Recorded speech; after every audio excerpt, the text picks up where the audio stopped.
सावित्री ब्रह्म गायत्री सर्वदा प्रियभाषिणी तेन सत्येन मां पाहि दुःख संसार सागरात्। त्वं गौरी त्वं सची लक्ष्मी त्वं प्रभा चन्द्रमण्डले त्वमेव च जगन्मातः उद्धारवराननी। यन्मया दुष्कृतं सर्वं कृतं जन्म शतैरपि भस्मीभवतु तत्सर्वं आवेदच्यं च देहि मे। अवियोगी यथा देव सावित्रा सहितस्य ते अवियोगस्तथास्माकं भूयज्जन्मनि जन्मनि।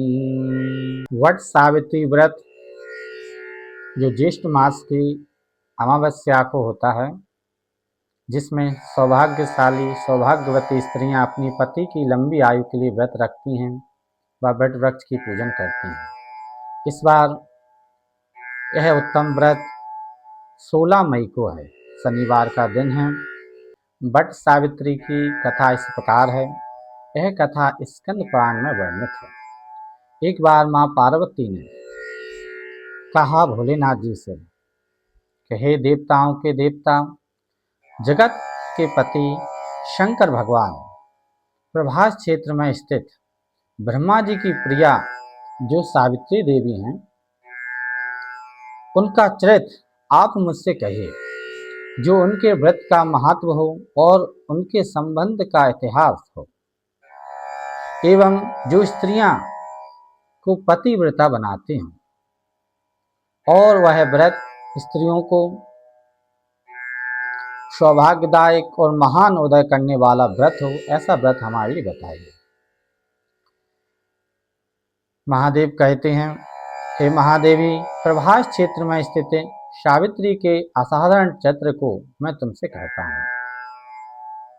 हे माहेश्वरी, सावित्री स्थल नामक स्थान में राजकन्या सावित्री ने जिस प्रकार से उत्तम वट सावित्री व्रत का पालन किया है, वह आपको बताता हूँ।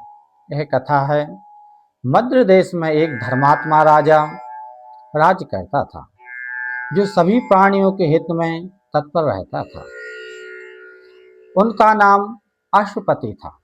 धर्मात्मा, क्षमाशील, सत्यवादी होने पर भी राजा संतान रहित था। एक समय वह राजा प्रभास क्षेत्र में यात्रा करते हुए पहुंचा और सावित्री स्थल पर आ गया। वहां पर राजा ने अपनी रानी के साथ इस व्रत को किया, जो सावित्री व्रत नाम से प्रसिद्ध सभी प्रकार की कामना को पूर्ण करने वाला है। ओम भूर्भुवः स्वः इस मंत्र के साक्षात मूर्ति बनकर स्थित श्री ब्रह्मा जी की प्रिया सावित्री देवी उस राजा पर प्रसन्न हुई। कमंडलू को धारण करने वाली वह सावित्री देवी दर्शन देने के बाद पुनः अदृश्य हो गई और राजा की भावना को समझते हुए उनको वरदान दिया कि उनको संतान की प्राप्ति होगी। और देवी के दर्शन के पुण्य से कुछ दिनों बाद राजा अश्वपति के घर देवी के समान रूप वाली कन्या का जन्म हुआ, जो देवी सावित्री के अंश से ही उत्पन्न हुई थी। देवी सावित्री की प्रसन्नता से प्राप्त था तथा सावित्री की पूजा करने के बाद उत्पन्न कन्या का नाम सावित्री रखा गया। वह राजकन्या देवी लक्ष्मी के समान शोभित होती हुई बढ़ने लगी और धीरे धीरे सुकोमल अंगों वाली वह कन्या यौवन अवस्था को प्राप्त हुई। नगरवासी उस कन्या को देखकर यही समझते थे कि वह कोई देव कन्या है। कमल के समान विशाल नेत्रों वाली एवं तेज से अग्नि के समान प्रज्वलित होती हुई वह सावित्री महर्षि भृगु द्वारा कहे हुए सावित्री व्रत को करने लगे। लक्ष्मी के समान सुशोभित वह कन्या एक दिन देवी सावित्री की पूजा के बाद पिता के पास खड़ी हो गई। उस समय पुत्री की युवा अवस्था को प्राप्त हुई देखकर राजा ने मंत्रियों से सलाह की और उसके लिए कोई सुयोग्य वर ढूंढने को कहा, लेकिन मंत्री उस सुयोग्य कन्या को कि योग्य कोई भी वर ना ढूंढ सके। तब राजा ने पुत्री से कहा, हे पुत्री, हमारे मंत्रीगण आपकी योग्य कोई पुरुष ढूंढने में असमर्थ रहे, आप स्वयं अपने वर को ढूंढें। ऐसी आज्ञा राजा ने अपनी पुत्री को दी। राजा की आज्ञा मानकर सावित्री अपनी वर की खोज में वन की ओर चल पड़ी और वन वन जाकर अपने वर को ढूंढने लगी। और वह जब वापस अपने महल को आई तो उसने देखा कि उसके पिता के साथ महर्षि नारद जी विराजमान हैं। तभी आसन पर बैठी हुई नारद जी को प्रणाम करके वह मुस्कुराती हुई जिस कार्य के लिए बन गई थी सारी बातें बताने लगी। सावित्री बोली, हे नारद जी, शाल देश में धर्मात्मा द्युम्नसेन नामक से विख्यात एक क्षत्रिय राजा हैं जो देवयोग से नेत्रहीन हो गए हैं। रुक्मी नामक उनके एक सामंत ने उनसे राजघाट छीन लिया है और वह अपने पुत्र और पत्नी के साथ वन में रह रहे हैं।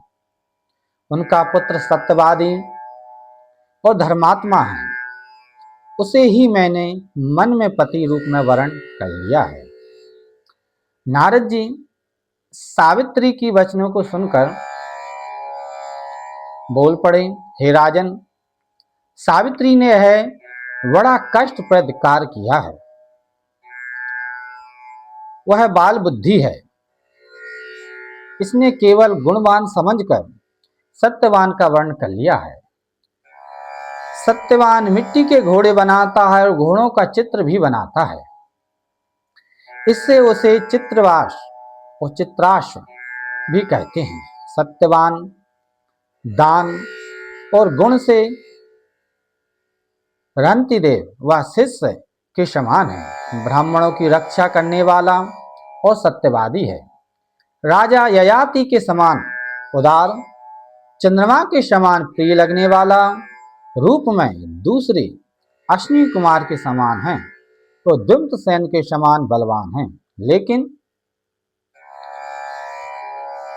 उसमें केवल एक दोष है, दूसरा कोई दोष नहीं है। सत्यवान आज से ठीक 1 वर्ष पर क्षीण आयु हो जाने पर वह देह को त्याग कर देगा। इस प्रकार नारद जी की बात सुनकर राजकन्या सावित्री ने राजा से कहा कि महाराज, राजा लोग किसी से एक बार कोई बात कहते हैं, ब्रह्मवेत्ता एक ही बार कहते हैं और एक ही बार कन्या दी जाती है। ये तीनों कर्म एक ही बार किए जाते हैं, बार बार नहीं किए जाते। यदि दीर्घायु हो अथवा अल्पायु हो, गुणवान हो अथवा निर्गुण, वर को एक ही बार वरण किया जाता है। अब दूसरे वर को वरण मैं नहीं करूंगी। नारद जी ने कहा, हे राजन, यदि आपको उचित लगता है तो आप अपनी पुत्री को सावित्री का कन्यादान शीघ्र कर डालिए। राजा शुभ मुहूर्त विधि विधान पूर्वक सत्यवान के संग सावित्री का विवाह करवा दिया। राजा ने सावित्री अपने पति को पाकर ऐसे प्रसन्न थी जैसे उसे पुण्यवान पुरुष स्वर्ग को पाकर प्रसन्न होता है। सावित्री उस सत्यवान के साथ आश्रम में रहते हुए नारद जी की कही हुई बात को याद करती रहती थी। और उस दिन को गिनती रहती थी कि जब सत्यवान देह त्याग कर चले जाएंगे। जब सत्यवान के मरण के केवल 3 दिन शेष रह गए,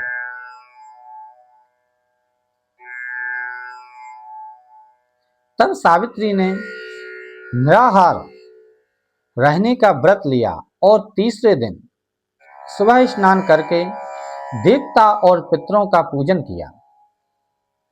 फिर सास ससुर की चरण स्पर्श वंदना की। वह पति के साथ जंगल में लकड़ी काटने के लिए साथ में ही चली गई। जंगल में लकड़ी काटते काटते अचानक सत्यवान के सिर में दर्द होने लगा। तब सावित्री ने कहा कि आप कुछ देर मेरी गोद में सिर रखकर सो जाइए, फिर हम आश्रम की ओर चलेंगे। जैसे ही सत्यवान सावित्री की गोद में लेटे, वैसे ही सावित्री ने देखा कि श्यामले पिंगल वर्ण वाले किरीटधारी पीत वस्त्र पहने हुए साक्षात सूर्य के समान उदित हुए पुरुष उनके सामने खड़े हैं। सावित्री ने उन्हें प्रणाम किया और उनसे पूछा कि आप कौन हैं। इस पर यमराज ने कहा कि मैं सब प्राणियों के लिए भयंकर और कर्मानुसार उनका उचित दंड देने वाला यम हूं। सो हे पतिव्रता सावित्री, समीप में पड़े हुए तुम्हारे पति की आयु समाप्त हो गई है। इसे यमदूत पकड़कर नहीं ले जा सकेंगे, इसलिए मैं स्वयं आया हूं। ऐसा कहकर फांस लिए हुए यमराज ने सत्यवान के शरीर से अंगुष्ठ मात्र शरीर वाले जीवात्मा को बलपूर्वक निकाल लिया। इसके बाद यमपुरी की ओर चलना शुरू कर दिया। सावित्री भी यम के पीछे पीछे चलने लगी। यमराज ने सावित्री से कहा कि कोई भी जीव बिना आयु समाप्त हुए यम मार्ग से नहीं जा सकता। सावित्री ने यमराज से कहा कि आप जैसे सज्जन पुरुष के साथ मैं चल रही हूं, मेरे पति आपके साथ हैं, तो मुझे आपके साथ चलने में कोई शर्म और ग्लानि हो ही नहीं है। दूसरी बात, स्त्रियों के लिए इस पृथ्वी लोक में पति को छोड़कर कोई अन्य स्थान नहीं है, इसलिए मैं आपका अनुगमन कर रही हूं। सावित्री की मधुर बातें सुनकर यम ने कहा कि मैं तुम्हारी बातों से प्रसन्न हूं, इसलिए जो इच्छा हो वह वर मांगो। सावित्री ने तब यमराज से अपना खोया हुआ राज्य, सास ससुर की आंखों की रोशनी और 100 पुत्रों का वरदान मांग लिया। अपने वरदान के जाल में फंसकर यमराज ने सत्यवान की आत्मा को मुक्त कर दिया और सावित्री को लौटा दिया। सावित्री पति के साथ अपने आश्रम लौट आई। सावित्री ने सावित्री देवी का व्रत किया, जिसके प्रभाव से वह सास ससुर की ओर से को राज्य मिला और उनकी आंखें वापस लौटी आईं और उसके सत्य के प्रभाव से उसके पति के प्राण भी वापस लौटे। यह सती सावित्री की कथा है। इस प्रकार यह कथा पूर्ण हुई। आगे की कथाओं को जानने के लिए हमारे चैनल को सब्सक्राइब अवश्य करें और सभी सनातनियों के साथ शेयर अवश्य करें। मिलते हैं आपसे अगले वीडियो में। महादेव की कृपा आप सब पर बनी रहे। हर हर महादेव, जय महाकाल।